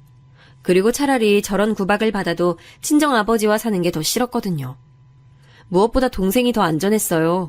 친정에선 아버지가 매일 물건을 던지고 욕설을 내뱉었는데 시댁은 눈칫밥은 먹어도 동생이 매일 공포에 떨며 잠들지 않아도 됐거든요. 그리고 무엇보다 시댁에선 저를 막아주는 사람이 2명이나 있었습니다. 바로 남편과 시아버지가 든든한 제 편이셨죠. 남편은 훈련하느라 집에 잘 오지 못했는데 집에 오면 제 옆에 딱 달라붙어 편을 들어줬고 시아버지는 시어머니가 저를 괴롭히면 옆에서 막아주기도 했고 몰래 과자를 주기도 하셨어요. 그리고 제 동생에게도 아주 잘 대해주셨습니다. 얘, 너 아까 내가 배추 다듬으라고 했잖아. 이게 뭐야, 어? 아, 죄송해요. 시장 다녀오느라 그랬어요. 지금 바로 할게요. 넌 도대체 잘하는 게 뭐야? 이것도 제대로 못해? 아우, 정말 답답해. 여보, 내가 시장에 심부름하러 다녀오라고 했어. 나 때문에 그런 거니까 너무 뭐라고 하지 마. 하지만 너무 슬프게도 시아버지는 제가 결혼하고 몇 개월 지나지 않아 돌아가셨어요. 사실 이날의 기억이 제 인생에서 가장 슬프고 기억하고 싶지 않은 일이랍니다. 왜냐하면 시아버지는 저를 구하려다 돌아가셨어요. 제가 시어머니 부탁으로 급하게 시장에 가서 배추를 사서 오고 있었습니다. 하필이면 그때 날씨가 아주 무더운 여름이었어요. 무더운 여름이라 안 그래도 임신한 몸이라 더우니까 땀을 뻘뻘 흘리며 배추를 가지고 식당으로 가고 있었죠. 배추가 너무 커서 옮기는 게 힘들었어요. 그렇게 큰 배추를 들고 가게 앞에 다가갔는데 트럭이 저에게 다가오는 게 보였습니다. 너무 무서운 속도로 돌진해서 차마 피할 생각이 들지 않았어요. 운전대에 앉은 아저씨와 눈이 마주칠 정도로 가까운 거리였습니다. 그리고 이렇게 내 인생은 끝이구나 느꼈는데 바로 그때 은영아! 시아버지가 가게 앞에 있다 저를 보시고 전속력으로 달려오셨습니다. 그리고 저를 밀어내고 본인이 차에 치이셨어요. 저는 배추와 함께 길에 나뒹굴었고 시아버지는 그 자리에서 돌아가셨습니다. 사실 제가 기억하는 건 시아버지가 저를 민 그 순간뿐이에요. 정신 차리니 병원이었거든요. 눈을 떴을 때는 이미 시아버지의 장례까지 마친 후였습니다. 저도 몸이 생각보다 많이 다친 상태였고 아이는 떠나보내게 됐어요. 너무 끔찍한 이 사건은 바로 음주운전 때문이었습니다. 대낮부터 막걸리를 마신 트럭 운전자가 이렇게 한 가정을 망쳐버린 거예요. 이날 이후 시어머니는 저를 저주하기 시작했습니다. 내 남편 돌려내. 네가 들어오고 우리 집 망하게 생겼어. 어쩔 거야? 어쩔 거냐고. 엄마, 그만해요. 지금 은영이 본인이 제일 힘들다고요. 뭐 그만해? 넌 네 아빠가 네 잘난 마누라 때문에 죽었는데 그런 말이 나와? 어? 죄송합니다. 너무 죄송해요. 평생 갚을게요. 시어머니가 저를 미워하는 건 당연하다고 생각했어요. 저도 충격이 아주 컸는데 시어머니는 어떻겠어요. 시아버지는 가정에 충실하신 분이라 시어머니가 많이 의지했거든요. 서글서글한 성격 때문에 동네에서도 아주 평판이 좋으셨죠. 그런 분이 저 때문에 돌아가셨다고 생각하니 죄송해서 얼굴을 들 수가 없었습니다. 진지하게 집을 떠나 본가로 들어가려 했는데 남편이 저를 말렸어요. 본인은 저 없으면 안 된다며 차라리 본인과 같이 살며 평생 갚으라고 하더라고요. 그 말도 들어보니 일리가 있었죠. 그래서 저는 시어머니의 구박을 있는 대로 받으며 결혼 생활을 지속했습니다. 저리 가! 내 남편 죽이게 만들어 놓고 내 아들 인생까지 망쳐봐. 가만 안 둬! 시어머니는 제 얼굴만 보면 저주를 퍼부으셨어요. 저는 그런 구박을 받으며 동생을 돌봤습니다. 그리고 남편에게는 늦둥이 동생이 있었어요. 제 동생이 저와 10살 차이가 나는데 남편은 무려 14살 차이가 나는 아주 늦둥이였죠. 그 늦둥이 도련님을 키우는 것도 제 담당이었습니다. 제가 매일 옷 입히고 밥 먹이고 유치원에 데려다 주곤 했습니다. 그래도 하나도 힘들지 않았고 오히려 당연하다고 생각했어요. 이런 식으로 제가 시댁에 진 빚이 탕감된다면 오히려 다행이라고 생각했습니다. 비록 시어머니의 시집살이는 날이 갈수록 심해졌지만요. 백반집이라 할 일이 아주 많았는데 시어머니는 저보고 모든 일을 다 시키셨어요. 재료 손질은 당연하고 시장에 가서 직접 사오는 것, 그리고 백반 배달부터 홀에 있는 손님들의 서빙과 주문을 받기부터 계산까지 모두 다요. 그냥 제 몸이 한계라서 원망스러울 정도였습니다. 제가 특히 힘들었던 건 바로 김치를 담그는 것이었어요. 백반집이라 김치가 필수였는데 시어머니는 매일 겉절이를 담그셨습니다. 그건 당연히 제 몫이라 저는 항상 새벽 5시에 기상했어요. 그럼 저는 기상해서 가게에 나가 겉절이를 담그고 집에 와서 도련님과 동생의 밥을 챙겼어요. 그리고 둘을 각각 학교와 유치원에 보내고 다시 식당으로 와서 일손을 도왔습니다. 남편이 만약 훈련 가면 그 도시락도 싸고 단 1초도 쉴 수가 없었습니다. 이렇게 일하며 일당은 받지도 못했어요. 차마 달라는 말도 나오지 않았습니다. 시어머니에게 제가 시아버지를 죽이게 했다는 죄책감이 너무 컸어요. 그리고 무엇보다 제가 도망을 가도 갈 곳이 없더라고요. 우리 엄마는 도망갈 친정이라도 있었는데 저는 도망갈 곳도 없었습니다. 그래서 체념하고 살게 됐어요. 그러다 저는 임신을 또 하게 됐습니다. 이번엔 유산하지 않고 제대로 키우고 싶은 마음에 몸을 좀 사리게 됐어요. 그런데 그게 시어머니 눈에는 또 안 좋게 보였나 보더라고요. 임신이 유세야? 임신이 뭐라고 가게를 이렇게 대충 하는 거야? 네가 그러고도 양심이 있어? 너 때문에 죽은 사람은 신경도 안 쓰는 거야? 그런 거 전혀 아니에요. 제가 재료 다듬을게요. 어머님 쉬고 계세요. 공짜로 먹이고 재워주는 거 고마워하라고. 세상 천지에 나 같은 사람이 어딨어. 안 그래, 어? 시어머니는 제 얼굴만 보면 괴롭히고 싶어 안달이 난 사람처럼 행동했습니다. 그래서 저는 최대한 그림자처럼 시어머니 눈에 안 띄려고 노력했어요. 하지만 임신해서 배가 부르니 행동이 굼뜨게 되잖아요. 시어머니는 그런 제가 거슬린다고 대놓고 신경질을 부리셨습니다. 아우, 비켜 좀! 거기서 그렇게 일을 맡고 있으면 어떡해? 아우, 쟨 도움이 되는 게 없어. 그러고 서 있지 말고 배달이라도 가든가. 임신했다고 몸 아끼려고 하지 말고 도움되는 일을 해. 찾아서 하란 말이야. 이런 식으로 가게에서도 계속 뭐라 하셨어요. 저는 저한테 저런 식으로 대하는 건 그래도 괜찮았습니다. 왜냐하면 시어머니는 저 때문에 남편도 잃었고 아들도 갑자기 결혼하게 됐잖아요. 그래서 시어머니가 저한테 그러는 건 한 귀로 듣고 한 귀로 흘릴 수 있었어요. 제가 진짜 괴로웠던 건 바로 시어머니가 도련님과 제 동생을 차별하는 거였습니다. 이리 와서 이거 먹어. 얘, 넌 뭘 그렇게 쳐다보고 있어? 네 언니한테 가. 야, 네 동생 데려가. 나도 먹고 싶은데. 네 언니한테 돈 받아서 알아서 먹어. 아들, 이리 와서 먹어. 엄마가 너 고기 좋아해서 특별히 정육점 가서 좋은 고기 받아왔어. 이거 먹어야 쑥쑥 크지, 내 아들. 시어머니는 맛있는 음식이 있으면 항상 도련님만 챙기셨어요. 제 동생도 아직 어린 나이라 먹고 싶어 쳐다보면 뭘 쳐다보냐고 소리를 지르셨죠. 그 모습을 보고 얼마나 속상했는지 몰라요. 그래도 제가 버틸 수 있었던 건 바로 남편이었어요. 남편은 훈련이 끝나고 집에 올 때 저와 동생 2명의 먹을 간식을 항상 사왔습니다.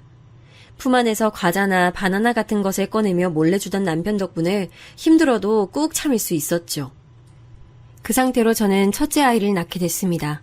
제가 우리 첫째한테 정말 너무나도 고마웠던 건 바로 태동과 입덧이었어요. 임신한 줄도 모를 정도로 아주 조용했거든요. 오죽하면 자연스럽게 유산된 게 아닐까 싶을 정도로 조용했습니다. 한번 유산 경험이 있으니 아무래도 무서웠거든요. 하지만 걱정과 달리 아주 건강하게 태어난 첫째에게 고마웠습니다. 문제는 바로 시어머니였죠. 시댁은 남편과 도련님, 즉 형제잖아요. 반면 저는 동생과 둘 다 여자였고요. 시어머니는 그러다 보니 남아 선호 사상이 아주 심하셨어요. 안 그래도 남편과 도련님을 감싸기 바쁜데 제가 아이로 딸을 낳으니 시어머니는 대놓고 뭐라 하셨죠. 딸 낳아야 소용없다. 네 엄마처럼 도망가거나 너처럼 시아버지 죽이기나 하지. 보육원 보내. 네? 보육원이라뇨. 절대 안 돼요. 지금 무슨 소리를 하시는 거예요. 아들도 못 낳았으면서 무슨 큰 소리야. 네가 그러니까 아들을 못 가지는 거야. 하늘이 분노해서 아들을 안 주는 거라고. 딸 키워봤자 너밖에 더 되니, 어? 그래도 보육원 보내라는 말은 아니죠. 어머님 아들의 자식이잖아요. 딸도 소중한 자식인데 왜 그러세요? 시어머니는 제가 아들이 아닌 딸을 낳았다고 저를 더 구박하기 시작했습니다. 저를 애초에 눈엣가시로 여기던 분이라 더 심해졌죠. 그 모습을 보고 오히려 가게 사장님들이 괜찮냐고 물으셨죠. 허나 시어머니가 아무리 그렇게 우리 딸을 예뻐하지 않아도 제 눈엔 한없이 예뻤으니 다행이었습니다. 남편도 훈련 때문에 바빠 집에 잘 오지 못했는데 올 때마다 딸을 보는 눈빛에서 꿀이 뚝뚝 떨어졌어요. 남편이 저에게 잘하니 시어머니는 아들을 뺏긴 기분이 들었는지 저를 더 괴롭혔습니다. 제가 걸레로 바닥을 닦는 걸 뻔히 봤으면서 신발을 신고 더럽히는 것부터 요리한 게 마음에 안 든다고 큰 소리로 뭐라 하는 것은 너무 흔한 일이었어요. 집안일도 제가 하나부터 10까지 다 했는데 그것도 다 마음에 들지 않는다고 하셨어요. 그래서 저는 하루에 빨래부터 요리, 청소까지 하느라 몸이 죽어나는 줄 알았습니다. 남편이 운동하러 집에 없는 날이 많다고 했잖아요. 그래서 육아도 오로지 제가 혼자 전담하게 됐습니다. 혼자서 도련님과 동생 그리고 우리 첫째까지 돌보는데 이러다 죽는 거 아닌가 생각이 들 정도로 힘들었어요. 그래서 저는 식당에서 일하다 기절도 하게 됐죠. 아주 네가 나를 얼마나 창피하게 하려는지 기가 막힌다. 동네 사람들한테 아예 전단지라도 나눠주지 그래? 날 창피하게 하려고 하는 거면 성공이야. 아유, 속 터져. 엄마, 그만해요. 왜 이렇게 은영이를 못 잡아먹어서 그러세요? 제가 옆에서 봐도 엄마 너무 심해요. 네 자식 키워봤자 소용없네. 네 딸도 꼭 너처럼 부모 마음 몰라주길 바란다. 너 꾀병 아니야? 어머니, 꾀병 아니고 너무 힘들어서 그래요. 저 오죽하면 시장에서 사장님들이 안쓰럽게 여기신다고요. 남들이 다 저보고 불쌍하대요. 영양실조로 쓰러진 제 앞에서 남편과 시어머니는 둘이 싸우기도 했을 정도였습니다. 시어머니는 제가 꾀병으로 저런다고 마구 욕을 하셨어요. 하지만 꾀병이 아니고 진심으로 너무 힘든 나날의 연속이었죠. 혼자 아기띠를 어깨에 메고 시장에 가서 재료를 살 때 시장 사장님들이 저를 안쓰럽게 여기셨어요. 그래서 잠깐 쉬다 가라고 해주셔서 남의 가게에서 쉴 정도로 저는 힘들었습니다. 그래도 버티는 또 다른 이유는 바로 동생이었습니다.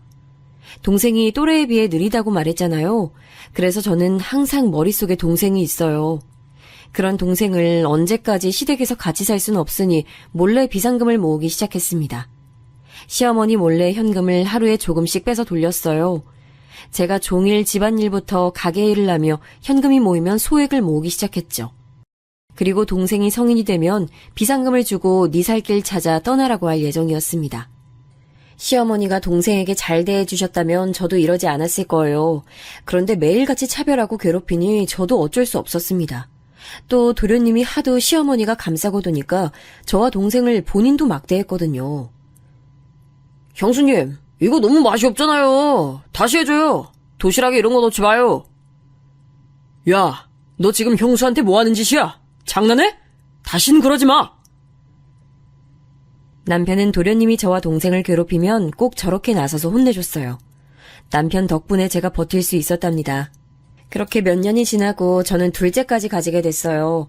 시어머니가 하도 우리 첫째가 딸이라고 미워해서 둘째는 아들을 낳고 싶었습니다. 물론 시어머니가 우리 아이를 미워한다고 저도 미워하진 않았어요. 둘째는 첫째와 달리 태동도 심하고 입덧도 매우 심했습니다. 그래서 제가 너무 많이 고생했어요. 새벽 5시에 일어나서 몸을 일으켜야 하는데 잠에서 깨는 것도 힘들었습니다. 가게에서도 일하며 계속 힘들어하니까 오히려 단골 손님들이 제 몸에 걱정해 주셨죠. 아니, 괜찮아요? 혈색이 너무 안 좋아. 임신했는데 집에서 쉬어야지. 괜찮아요. 걱정해 주셔서 감사합니다. 제가 이렇게 손님들에게 걱정 어린 시선을 받으면 시어머니는 꼭 저를 뭐라고 하셨어요.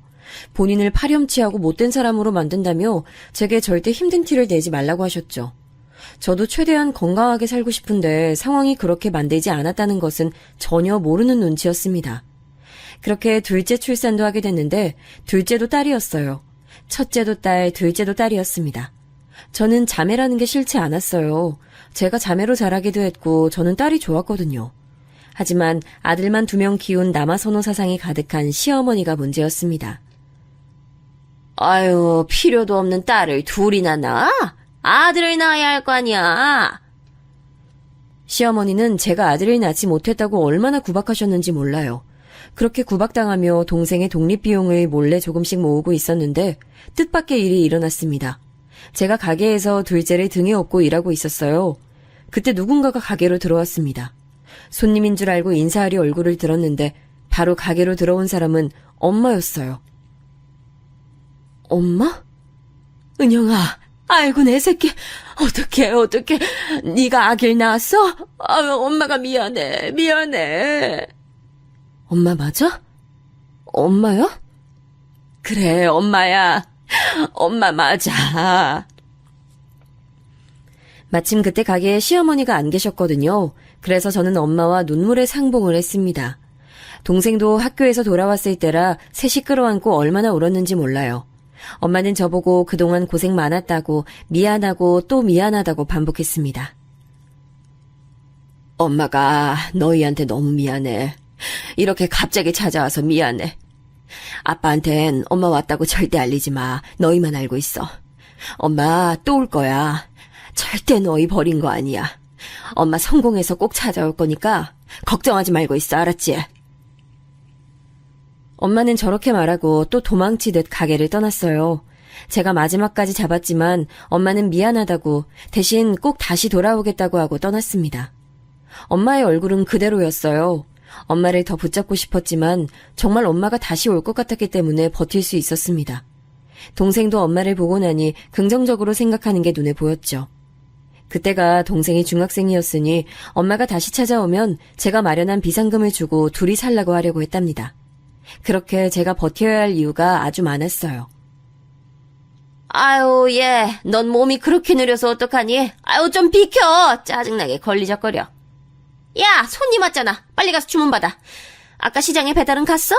그리고 두부 좀 가서 사와. 자, 겨울이니 김장하자. 100포기 정도는 혼자 할 수 있지? 난 옆집 한나 엄마랑 나들이 갔다 올게. 시어머니는 저를 마치 노예처럼 부렸습니다. 그때마다 저도 죄스러운 마음에 꾹 참으며 일했는데 어느 순간 한계가 오더라고요. 특히 우리 딸들은 죄가 없잖아요. 그런데 도련님 준다고 제가 해놓은 갈비찜을 먹지 말라고 하는 모습을 보고 저는 시어머니에게 뭐라 하기도 했습니다. 어머님, 갈비찜 제가 만들었어요. 식구들 먹으라고 아주 넉넉하게 했으니까 도련님 먹고 우리 애들이 먹어도 남아요. 이 갈비찜 재료 누구 돈으로 산 건데, 어? 그거 내 가게에서 내가 번 돈이잖아. 제가 새벽부터 나가서 돕잖아요. 그리고 실질적으로 혼자 주문하고 계산하고 다 하는데 왜 그러세요? 먹을 걸로 그러진 말아요, 우리. 네가 내 남편만 안 죽였어도 이런 일 없었어. 이게 다 너 때문이잖아. 누가 일하래? 어? 내 남편 돌려내! 시어머니는 꼭 분리하면 저 말을 꺼냈습니다. 몇 년이 지나도 사실 시아버지가 저를 구하다 죽은 사실은 변하지 않았어요. 그리고 그 사실은 저에게 상당히 큰 죄책감을 심어줬습니다. 시어머니가 저런 말을 하면 꼭 꿈에 시아버지가 나왔거든요. 물론 그럴 때마다 시아버지는 제 잘못이 아니라고 따뜻하게 웃어주셨습니다. 시댁은 식구들이 공부를 잘하는 사람이 없었어요. 시부모님부터 남편 그리고 시동생도요. 먼 친척들까지 합쳐도 변호사나 의사처럼 대단한 사람이 없었답니다. 시댁이 하필 큰 집이라 명절 때 다 같이 모이는데 모여도 거기서 거기인 직업들이었어요. 워낙 지방이라 아무리 잘나야 공무원이었죠.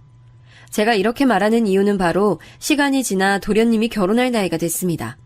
그동안 많은 일이 있었어요. 첫째로 동생이 성인이 되어 독립하게 됐습니다. 제가 몰래 모아놓은 돈을 주며 근처 광역시로 같이 가서 집을 구했어요.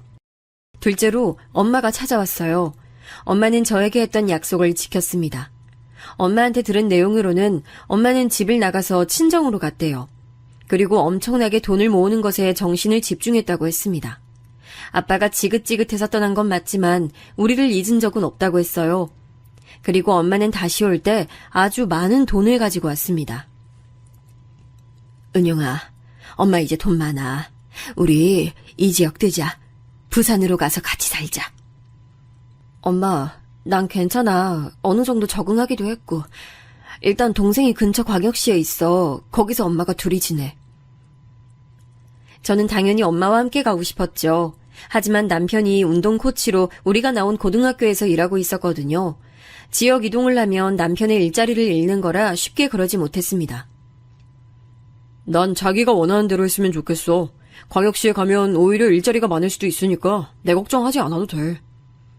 그렇게 말해주니 너무 고마워. 그럼 우리 진지하게 생각해보자. 나도 가서 어떤 일을 할지 생각해야 돼. 아이들 교육도 그렇고, 그리고 아버지도 그렇고. 그래서 슬슬 남편과도 시어머니와 도련님 몰래 이사 얘기를 다시 하고 있을 때였어요. 그때 도련님이 결혼한다고 여자를 데리고 온다고 폭탄 발언을 했습니다. 왜 폭탄 발언이냐고요? 도련님은 심각한 마마보이였어요. 시어머니가 도련님을 워낙 싸고 돌기도 했고 도련님도 시어머니 말에 꼼짝 못했거든요. 그래서 성인이 되고 대학을 가지도 않고 집에서 먹고 놀기 바빴습니다. 시어머니는 그런 도련님을 보고 절대 뭐라 하지 않으셨죠. 그러다 도련님은 바로 군대에 갔어요. 군대에서 2년을 보내고 돌아와서 광역시로 넘어갔습니다. 거기서 대학을 다니기 시작했어요. 그리고 예비 며느리라고 인사를 시킨다는데 무려 직업이 의사라는 소식을 들었습니다. 제가 앞서 말했듯 시댁엔 공부머리가 있는 사람이 없어요. 그건 도련님도 마찬가지였죠. 다만 다른 점이 있다면 도련님은 얼굴이 잘생겼어요. 돌아가신 시아버지가 굉장히 미남이셨는데 그대로 닮았습니다. 그 외모로 놀기 바빴는데 어떻게 의사를 만나더라고요. 예비 며느리가 의사라는 소식을 듣고 시어머니는 당연히 좋아하셨습니다. 아니, 좋아하는 수준을 넘어 자랑하기 바빴어요. 아직 결혼식 날짜도 잡지 않았는데 누가 보면 이미 결혼한 줄 알았을 거예요. 아니, 그래서 우리 둘째 며느리가 의사야. 아우, 나도 드디어 호강하나 봐. 의사라니까. 아우, 무슨 일이야. 사장님 좋겠네. 아주 그냥 며느리들이 굴러들어온 복이야. 어? 아니, 둘째 며느리만 복이지. 의사라니까. 내가 다른 건 몰라도 아들들은 잘났어. 시어머니는 들어오는 손님마다 예비 며느리가 의사라고 자랑하기 시작했어요. 그 모습을 보고 손님들이 제 칭찬을 하면 아니라고 부정하거나 말을 돌리셨죠. 상처받진 않았습니다. 워낙 시어머니의 그런 모습이 익숙했거든요.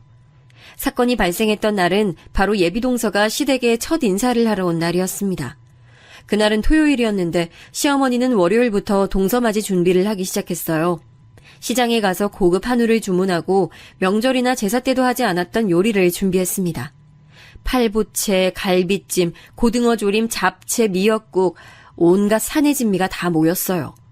월요일부터 토요일에 먹을 음식 준비를 하느라 얼마나 힘들었는지 모릅니다. 아유, 얘, 이거 싱겁다. 다시 해. 그건 아직도 준비를 안 하고 있으면 어떡해. 미리 양념 만들어야지. 야, 채소는 미리 손질해놔야지. 아유, 왜 이렇게 굼떠. 시어머니는 너무 긴장된다며 자기는 하나도 하지 않고 다 저를 시키셨어요. 속으로 온갖 욕이 나왔습니다.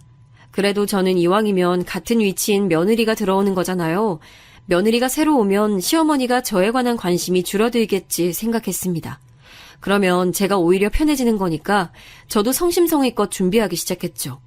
그러다 드디어 토요일이 다가왔어요. 시어머니는 저를 데리고 무려 옆에 광역시까지 가서 옷을 샀습니다. 처음 보는 자리에 어떻게든 잘 보여야 한다며 백화점에 가서 처음으로 옷을 샀어요. 제가 살면서 시어머니가 백화점에서 무언가를 사는 걸 본 적이 없거든요.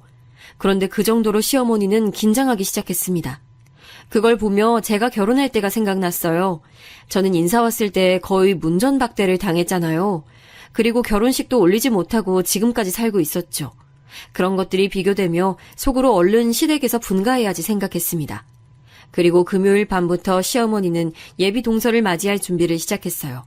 온 집안을 몇 번을 닦았는지 모릅니다. 청소기로 밀고 걸레로 닦고 먼지를 털고 저는 제가 무슨 청소업체인 줄 알았어요. 시어머니는 눈에 보이지도 않는 먼지가 보인다고 우기셨죠. 그리고 이웃집에 가서 있어 보이는 화분도 들고 왔습니다. 집이 어떻게든 초라해 보이지 않게 최선을 다하는 모습을 보며 기가 막혔어요. 아무리 의사여도 이렇게까지 한다고 싶었죠. 시어머니는 동서의 첫 인사 자리를 굉장히 높게 사셨어요. 그래서 주변에 사는 친척들을 다 불러 모았습니다. 제가 동서라면 너무 부담스러웠을 것 같아요. 온 가족들이 자기를 보려고 이렇게 난리치는 모습을 과연 누가 좋아하겠어요? 저는 전날부터 고기를 재고 채소를 다듬었습니다. 그리고 새벽 3시부터 일어나서 음식을 시작했어요.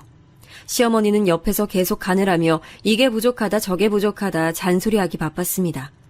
또 시어머니가 동서가 온다고 빵집에다 케이크를 준비했더라고요. 그걸 가지러 저를 보내길래 저는 이때다 싶어 밖에 나왔습니다.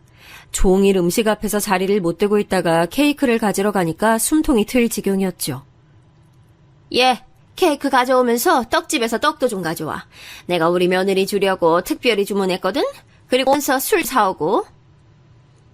시어머니는 예비 동서가 무슨 대통령인 것 마냥 준비를 철저히 했습니다. 그날은 남편이 쉬는 날이라 마침 옆에 있었어요. 그래서 남편이 옆에서 도와주는데 고개를 절레절레 젓더라고요. 우리 엄마지만 정말 해도 너무한다. 의사 대단하지. 나도 알아. 그런데 이렇게까지 할 일이야. 아유. 그래도 우리 집안의 첫 의사잖아.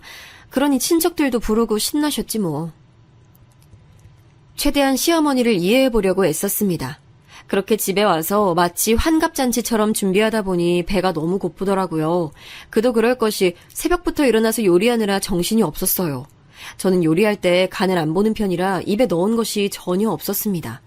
음식을 그릇에 보기 좋게 담으니 더 배가 고프더라고요. 눈에 안 보이면 모르겠는데 제가 직접 한 음식이고 또 워낙 많이 해서 양이 많았어요. 그래서 잡채를 그릇에 담다가 한 젓가락 입에 넣었습니다. 제가 만들었지만 상당히 맛있더라고요. 그래서 한 번 더 먹었는데 그 모습을 시어머니가 옆에서 국을 푸다 보게 됐습니다. 그런데 믿을 수 없는 일이 일어났어요. 저는 제가 잡채를 먹은 게 그렇게 잘못한 일인지 아직도 모르겠습니다. 그런데 시어머니는 마치 법을 어긴 것처럼 화를 심하게 냈어요. 야, 너 지금 뭐 하는 거야? 어디에 손을 대는 거야? 네? 그냥 잡채 조금 먹었어요. 오늘 새벽에 일어나서 아침에 시장도 다녀와서 배고파서요. 제가 만든 건데 아까 간도 못 본 것 같고. 아니, 이거 다 우리 의사 며느리 주려고 만든 건데 네가 먹으면 어떡해? 아우, 아까워. 아니, 너 내가 무슨 그렇게 식탐이 많어? 어머니, 서운하네요. 제가 만들었잖아요. 일주일 내내 고생했어요. 그리고 저도 며느리잖아요. 어떻게 그러세요? 뭐? 너같이 하찮은 년이 무슨 내 며느리야? 그리고 며느리라도 똑같은 며느리냐? 의사 며느리 먹을 걸 먼저 먹으면 어떡해? 너 미친 거야, 어? 어머니, 말씀이 너무 지나치세요. 제가 그래도 어머니 도와서 가게 일이며 집안일 다 하는데 어떻게 그러세요? 저도 결혼하고 처음으로 울컥해서 저렇게 말이 나왔습니다. 큰 소리가 나자 마침 집에 있던 남편이 부엌으로 들어왔어요. 남편은 제가 시어머니와 말싸움하는 것을 보고 한숨을 쉬며 다가왔습니다. 그런데 바로 그때였어요. 믿을 수 없는 일이 일어났습니다. 바로 시어머니가 국을 푸던 그 국자로 제 머리를 땡 하고 내리쳤어요. 전 처음에 머리를 맞고 아무 생각이 들지 않았습니다. 그냥 현실이 아닌 것처럼 느껴졌어요. 제가 아버지가 어렸을 때부터 워낙 집안 살림은 던져서 거기에 대한 트라우마가 심하거든요. 남편도 그걸 알아서 제 앞에서 항상 조심해요. 그런데 시어머니에게 국자로 머리를 맞을 줄은 상상도 하지 못했습니다. 그리고 그 순간 저보다 남편이 화를 내기 시작했어요. 남편은 제가 준비한 요리를 죄다 쓰레기통에 버리기 시작했습니다. 열심히 준비한 걸 다 버리니 시어머니는 당연히 난리가 났죠. 아들, 뭐 하는 거야? 왜 이래? 곧 의사 며느리 도착할 시간이야. 아우, 제발 엄마 그만! 그놈의 의사며들이. 걔가 우리 집에 진짜 시집 온대요? 오늘 그냥 얼굴 보러 오는 거잖아요. 그리고 걔만 며느리야, 어? 그럼 은영이는? 이제껏 결혼해서 집안일부터 가게까지 혼자 일 다 했는데 쟨 챙기지도 않고.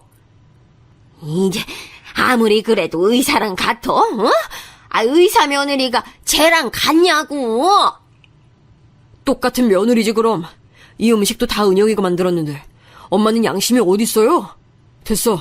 나도 옆에서 보면서 참을 만큼 참았어요. 몰라, 나 은영이랑 나가서 살 거니까 엄마는 그 잘난 의사 며느리 데리고 지지고 볶고 살아요. 저는 남편이 저렇게까지 나올 줄은 상상도 하지 못했습니다. 그런데 제 속이 시원하게 쏟아붓더라고요. 시어머니는 부엌 바닥에 앉아 오열하기 시작했어요. 저보고 아들을 어떻게 구워 삶았길래 우리 아들이 저렇게 변하냐고 또 난리를 쳤죠. 그 모습을 보고 남편은 제 손을 잡고 집을 나가려는데 그때 마침 도련님이 의사 동서와 같이 집에 들어왔어요. 집안 분위기가 심상치 않은 것을 보니 둘이 당황하더라고요. 엄마, 저희 왔어요. 형수님 안에 계세요? 야, 너 거기 안 서? 이 망할 놈들아! 엄마. 아니, 지금 뭐 하세요? 아니, 이게 무슨 일이야? 엄마 지금 국자 들고 뭐해요? 형수님하고 형은 또 왜 그러고 있어요? 네 잘난 의사 아내 데리고 알아서 잘 살아라. 난 도저히 내 아내 고생 더는 못 시키겠다. 와, 우리 엄마지만 정말 나도 이젠 못 참아. 아유, 어서 와요. 아무것도 아니니까 걱정하지 말고 안으로 와요. 아유, 먼 길 오느라 수고 많았어요. 아니, 정말 웃겼던 건 시어머니가 그렇게 나가는 우리 부부가 마음에 들지 않았나 봐요. 부엌에서 국자를 들고 쫓아나왔습니다. 그리고 국자를 들고 그놈의 의사 며느리와 첫 대면을 했죠. 국자로 저를 때리려는 모습이 동서가 될 사람에겐 처음 보는 시어머니 모습이었죠. 그리고 그 뒤로 어떻게 됐냐고요? 의사 며느리는 결혼하지 않겠다고 선언했대요. 하긴 저 같아도 결혼하기 싫었을 것 같아요. 누가 저렇게 며느리를 막대하는 집에 시집을 가겠어요. 남편에게 듣기론 도련님도 시어머니에게 크게 화를 냈다고 합니다. 결국 시어머니는 자기 꾀에 자기가 넘어간 거죠. 그렇게 바라고 바랐던 의사 며느리의 첫 인사가 본인 때문에 망쳐버렸으니 얼마나 속이 탈까요? 백화점에 가서 옷까지 샀을 정도로 기대했던 만남이었는데 말이에요. 도련님도 그렇게 결혼하고 싶어 했는데 본인 엄마 때문에 완전히 다 망쳤죠.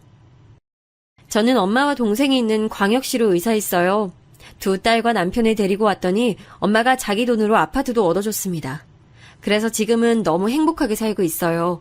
시어머니와는 인연 자체를 끊었습니다. 남편이 그러라고 했어요. 남편도 지금은 도련님하고만 간간히 연락하고 시어머니하고는 연락하지 않더라고요. 저도 마찬가지로 시어머니의 소식은 궁금하지 않아요. 잘난 의사 며느리는 도망갔으니 이제 도련님 수준에 맞는 여자를 데려오겠죠. 그 며느리한테는 저한테 했던 것처럼 하지 않았으면 좋겠네요. 여기까지가 제가 준비한 사연입니다. 저는 아주 즐거웠는데 여러분도 통쾌했으면 좋겠습니다. 그럼 들어주셔서 감사합니다.